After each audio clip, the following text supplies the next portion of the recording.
Hello friends, कैसे हैं आप सब। आई होप आप लोग स्वस्थ होंगे, अपनी तैयारी में व्यस्त होंगे। आज हम डिस्कस करेंगे UP TET CDP previous questions. Important questions की सीरीज है, इसलिए आप सभी लोग वीडियो को लास्ट तक जरूर वॉच करिएगा। चैनल पर पहली बार है तो चैनल सब्सक्राइब करके बेल आइकन प्रेस कर लीजिएगा, इससे नोटिफिकेशन आप सभी को मिलता रहेगा।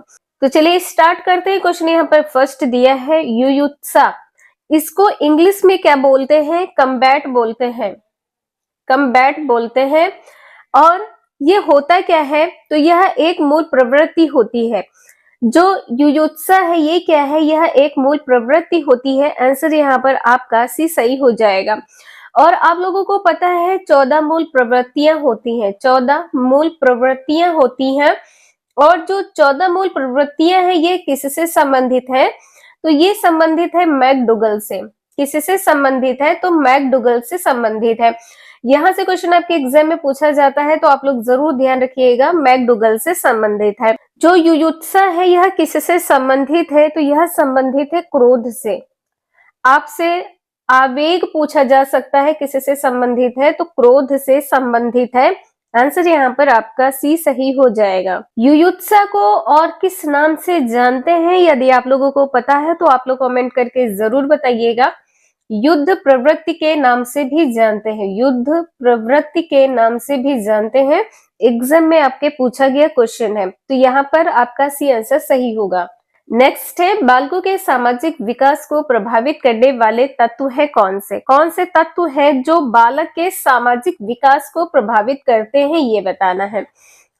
तो यहाँ पर आपका शारीरिक तत्व नहीं होगा, ठीक है, क्योंकि यहाँ पर सामाजिक विकास की बात की गई है। तो आपका सामाजिक परिवेश जन्य तत्व हो जाएगा। आंसर यहाँ पर आपका बी सही हो जाएगा, सामाजिक परिवेश जन्य तत्व।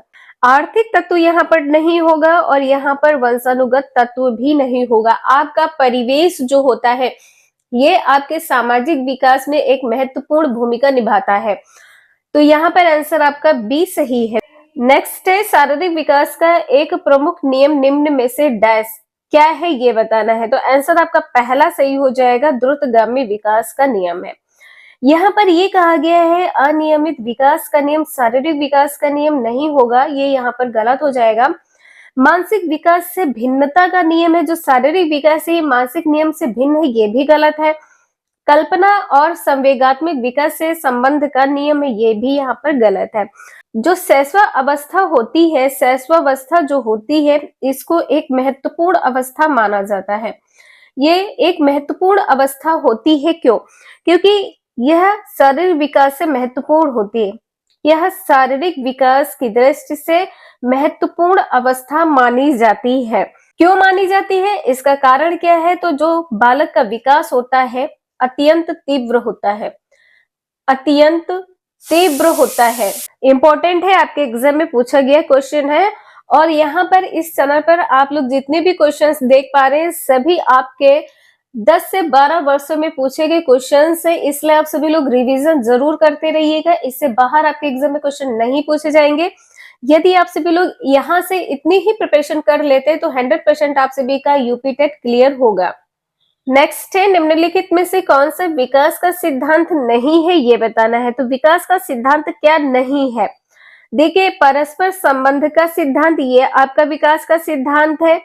इसके बाद में यहाँ पर आपका निरंतर विकास का सिद्धांत, विकास क्या होता है? निरंतर होता है, ये भी आपका सही है। समान प्रतिमान का सिद्धांत ये भी सही है। क्या नहीं होगा? अनुकूलित प्रत्यावर्तन का जो सिद्धांत है यह नहीं है। तो आंसर यहाँ पर आपका सी सही हो जाएगा। विकास के, जैसे कि आपको पता है, विकास के कई नियम होते हैं, जिसमें आपका विकास दिशा का भी नियम है, विकास का दिशा नियम, ये भी आपका विकास का नियम है, विकास का दिशा नियम। और यहाँ पर क्या होगा? विकास का क्रम नियम, विकास क्रम का नियम, विकास क्रम का नियम, ये भी आपका विकास का नियम है। और यहाँ पर सामान्य से विशिष्ट की ओर हो जाएगा। विकास किस प्रकार से होता है? सामान्य से विशिष्ट होता है, सामान्य से विशिष्ट होता है। अनुकूलित प्रत्यावर्तन का जो सिद्धांत है यह किस प्रकार का सिद्धांत या किस प्रकार का नियम है? तो यह अधिगम का सिद्धांत है। यह किसका सिद्धांत है? तो यह अधिगम का सिद्धांत है। किसका सिद्धांत है? अधिगम का सिद्धांत है। आंसर यहाँ पर आपने देखा है, सी सही हो जाएगा। नेक्स्ट है, विकास के परिणाम स्वरूप नवीन विशेषताएं और नवीन योग्यता प्रकट होती है, यह डैश कथन दिया है किसने? यह कथन किससे संबंधित है? तो हरलॉक से संबंधित है। आंसर यहाँ पर आपका बी सही हो जाएगा, हरलॉक से संबंधित है। और गेसल ने क्या कहा है? गेसल ने कहा है जो विकास होता है यह प्रत्यक्ष ही नहीं बल्कि क्या होता है, देखा जांचा जा सकता है और इसकी एक सीमा निश्चित होती है। तो यहाँ पर किस पर जोर दिया है? विकास के बारे में प्रत्यक्ष पर, और यहाँ पर इसको देखा जा सकता है। विकास को क्या है? देखा जा सकता है, इसकी जांच की जा सकती है तो जांचा जा सकता है, और यहाँ पर क्या हो जाएगा? अंग का विश्लेषण भी किया जा सकता है। अंग विश्लेषण किया जा सकता है, अंग का विश्लेषण किया जा सकता है। किससे संबंधित है? गेसल से संबंधित है। नेक्स्ट है, कोहलर अपने प्रयोग में यह सिद्ध करना चाहते थे कि अधिगम क्या है? यहाँ पर यह बताना है अधिगम क्या है। जानवरों में मनुष्यों से श्रेष्ठ है अधिगम, जानवरों में श्रेष्ठ है, तो ये तो यहाँ पर गलत हो जाएगा। एक स्वतंत्र क्रिया है, ये भी आपका गलत हो जाएगा। अधिगम जो है यहाँ पर कहा गया स्वतंत्र क्रिया है, नहीं, समग्र परिस्थिति का प्रत्यक्षीकरण है। आंसर यहाँ पर आपका सी सही हो जाएगा। मानव का अधिगम जो है ये योजना प्रयोजन पूर्ण है, ये भी यहाँ पर आपका गलत है। आंसर सी यहाँ पर सही है।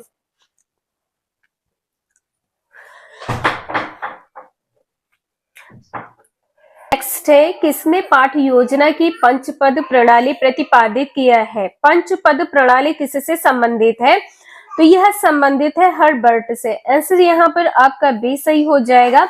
पंचपद में कौन कौन से 5 पद होंगे? पंचपद में कौन कौन से 5 पद होंगे? तो पहला है प्रस्तावना, दूसरा यहाँ पर प्रस्तुतिकरण हो जाएगा, तीसरा यहाँ पर है तुलना करना, चौथा हो जाएगा व्यवस्था, पांचवा है मूल्यांकन। पांचवा तत्व कौन सा है? मूल्यांकन है। पांचवा है मूल्यांकन। तो ये 5 सोपान होते हैं और यह किससे संबंधित है? हर्बर्ट से संबंधित है। पंचपद कहे या 5 सोपान कहे, एक ही बात है। पंचपद या 5 सोपान किससे संबंधित है? हर्बर्ट से संबंधित। क्वेश्चन नंबर नेक्स्ट है, निम्नलिखित में ग्रंथियों के आधार पर व्यक्तित्व के विभिन्न प्रकारों की चर्चा किसने की है, ये बताना है। तो यहाँ पर कैनन सही हो जाएगा। पहला आंसर यहाँ पर सही है, कैनन। कैनन के अनुसार अंतःस्रावी ग्रंथ के आधार पर व्यक्तित्व के 3 प्रकार होते हैं। अंतःस्रावी ग्रंथ के आधार पर व्यक्तित्व के कितने प्रकार होते हैं? तो 3 प्रकार होते हैं। पहला कौन सा है? थायराइड ग्रंथि वाले, पहला है थायराइड ग्रंथि वाले। दूसरा यहाँ पर हो जाएगा पिट्यूटरी ग्रंथि वाले। तीसरा है एड्रीनल ग्रंथि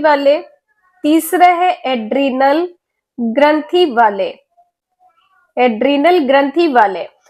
अंतःस्रावी ग्रंथि के आधार पर व्यक्तित्व के 3 प्रकार आप लोगों ने देखे हैं। यहाँ पर जैसे कि आपने देखा है थायराइड ग्रंथि वाले हैं, दूसरा है पिट्यूटरी ग्रंथि वाले, तीसरा है एड्रीनल ग्रंथि वाले। अब हम यहाँ पर बात कर लेते हैं जुंग के अनुसार व्यक्तित्व के कितने प्रकार हैं और कौन कौन से प्रकार हैं। तो यहाँ पर जुंग के अनुसार व्यक्तित्व के कितने प्रकार हैं? 3 प्रकार है। कौन कौन से प्रकार हैं? इन्होंने सामाजिक दृष्टिकोण के आधार पर बताया है व्यक्तित्व के प्रकार। किस आधार पर? सामाजिक आधार पर, सामाजिक दृष्टिकोण के आधार पर। 3 प्रकार कौन कौन से हैं? तो अंतर्मुखी है, इसमें पहला हो जाएगा अंतर्मुखी, पहला है अंतर्मुखी, दूसरा है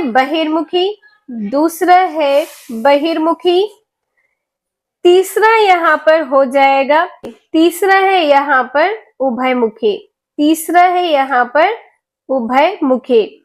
और क्रेसमर के अनुसार व्यक्तित्व के कितने प्रकार हैं? तो क्रेसमर के अनुसार व्यक्तित्व के 3 प्रकार है। क्रेसमर के अनुसार व्यक्तित्व के कितने प्रकार है? तो 3 प्रकार है। कौन कौन से 3 प्रकार है?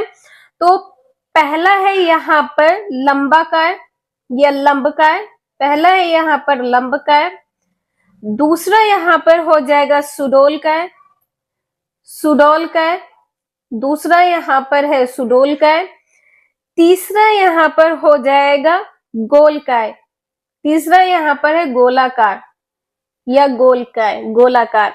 तो ये 3 प्रकार है, यहाँ पर आप सभी लोग जरूर ध्यान रखिएगा। इसके बाद में यदि हम यहाँ पर स्प्रेंजर की बात करें, यहाँ पर स्प्रेंसर होगा, जा नहीं सा हो गए यहाँ पर। तो इनके अनुसार व्यक्तित्व के कितने प्रकार हैं? इनके अनुसार व्यक्तित्व के 6 प्रकार हैं। स्प्रेंसर के अनुसार व्यक्तित्व के 6 प्रकार हैं।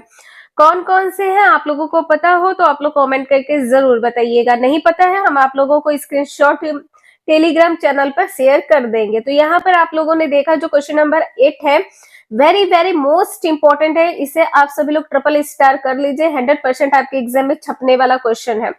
नेक्स्ट है सृजनात्मकता मौलिक परिणामों को अभिव्यक्ति करने की मानसिक प्रक्रिया है, यह कथन किससे संबंधित है? यह कथन संबंधित है क्रो एंड क्रो से। आंसर यहाँ पर आपका डी सही हो जाएगा। सृजनात्मकता किससे संबंधित है? तो मौलिक परिणामों को अभिव्यक्त करने की मानसिक प्रक्रिया है सृजनात्मकता। डी आंसर सही है। क्वेश्चन नंबर नेक्स्ट है, बीएफ स्किनर के अनुसार बच्चों में भाषा का विकास होता है। स्किनर के अनुसार बच्चों में जो भाषा का विकास होता है यह किस प्रकार से होता है? तो अनुकरण एवं प्रबलन के फल स्वरूप होता है। पहला आंसर यहाँ पर आपका सही हो जाएगा। जो स्किनर है इन्होंने कहा है कि जो भाषा की क्षमता है इसका विकास कुछ शर्तों के अंतर्गत होता है। किसके बारे में कहा है? भाषा विकास की क्षमता।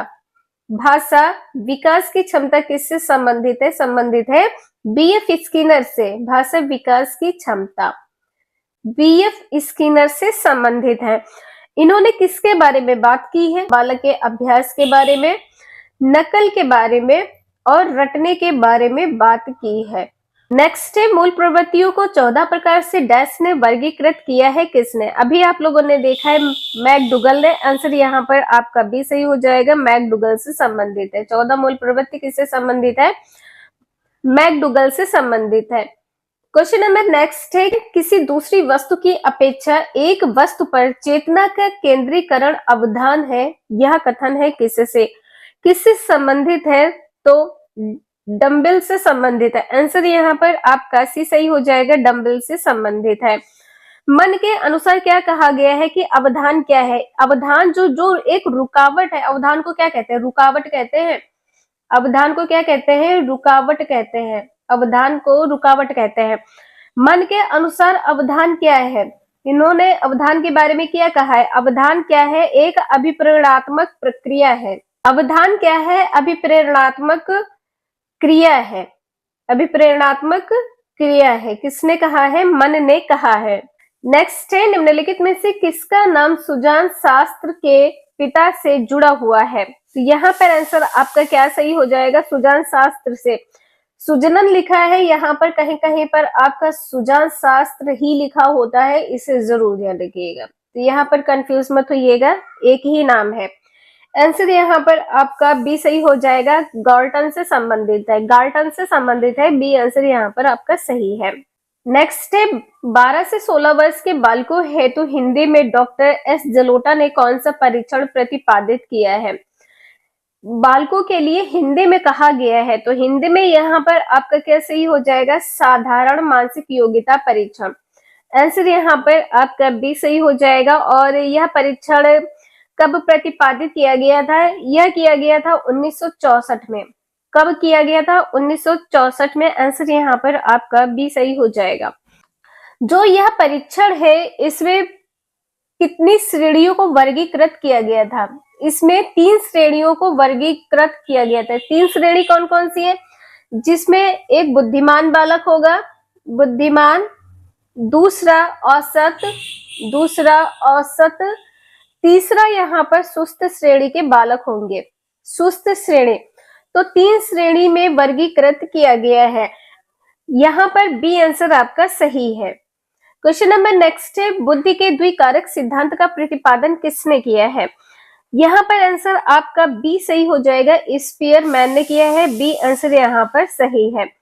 देखिए, जिसे आप सभी लोग जीएस फैक्टर बोलते हैं, इसको इंग्लिश में क्या कहा जाता है? तो जनरल फैक्टर कहा जाता है। इसको इंग्लिश में क्या कहा जाता है? जनरल फैक्टर कहा जाता है। जनरल फैक्टर किससे संबंधित है? स्पीयरमैन से संबंधित है।